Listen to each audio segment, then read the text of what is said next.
This is WYMT Mountain Sports, your home for the Kentucky Wildcats and local high school sports.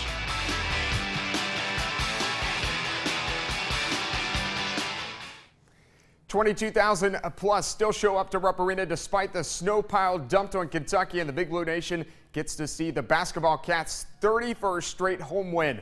The Wildcats beat Vanderbilt by 19, led by Tyler Eulis, Jamal Murray, and Alex Pointhress, all three scoring double figures. And when Alex scores double digits, the Cats are 7-0 this season. Head coach John Calipari is saying after the game his lone senior fights for that executive role.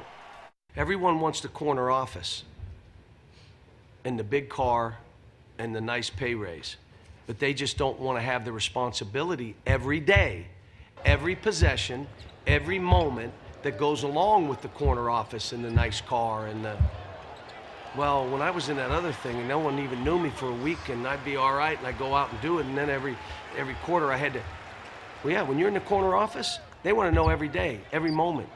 That's what's hard. And like Tyler, he wants the corner office. That's what he wants.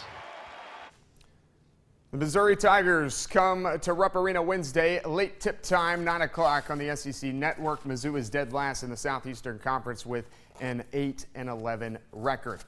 Camron Justice back inside the building he played in for 4 straight boys Sweet 16s. The freshman did not have a good day, played just 7 minutes against Kentucky.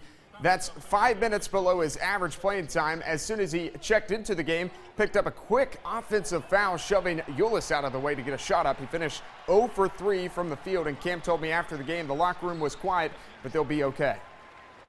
Just keep our heads up. It's tough to play on the road, especially to come to a place like this. And we didn't play well. They played really well, and we just got to move on to the next one. The ninth-ranked Kentucky women on the floor tomorrow night for an SEC showdown with the Tennessee Volunteers. The Wildcats come off a loss at Ole Miss last Thursday. They had 21 turnovers in the game, allowed the Rebels to score 73 points, and head coach Matthew Mitchell still wants his team determined to have a cleaner game against the 18th-ranked Lady Vols.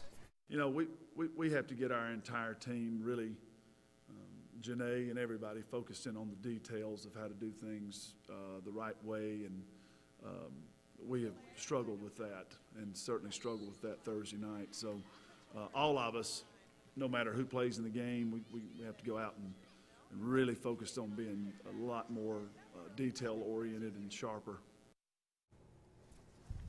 All right, top 20 matchup tomorrow night, Tennessee and Kentucky, 64th meeting all-time. Coach Mitchell just 4-12 all-time against the Lady Vols. Good news is this game is at Memorial Coliseum, and 3 of those 4 wins for Coach Mitchell are in Lexington. 7 o'clock tip time on ESPN2. It's part of ESPN's Big Monday. Well, in case you missed it, a big Saturday night for basketball Cats in the NBA. Let's start out in Sacktown with Boogie. DeMarcus Cousins, he was cooking against the Pacers, goes for 48 points in a win over Indiana. That's a career high. The Sacramento Kings have won 5 in a row. Cousins 48 ties the Sacramento era record for most points in a regulation game. Kevin Martin went for 48 against the T-Wolves in March 2008. Meanwhile, Archie Goodwin did this.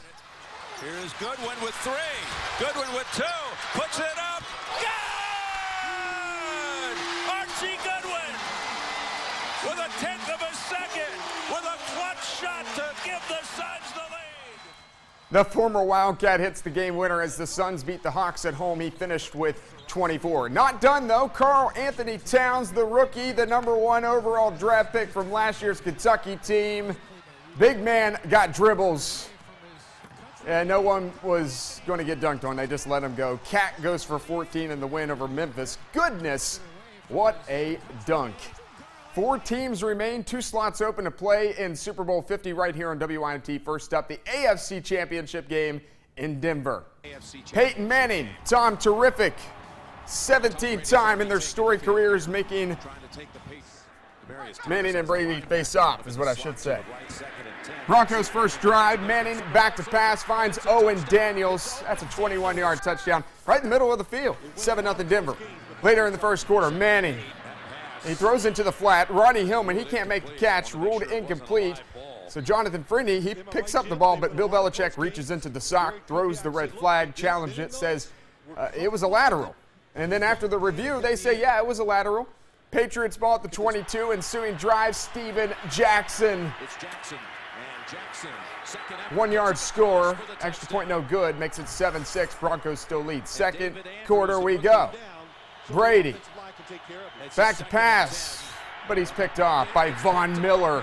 Fourth thrown interception by Brady in his last 5 postseason games. Broncos convert the turnover to points as Manning finds Daniels again.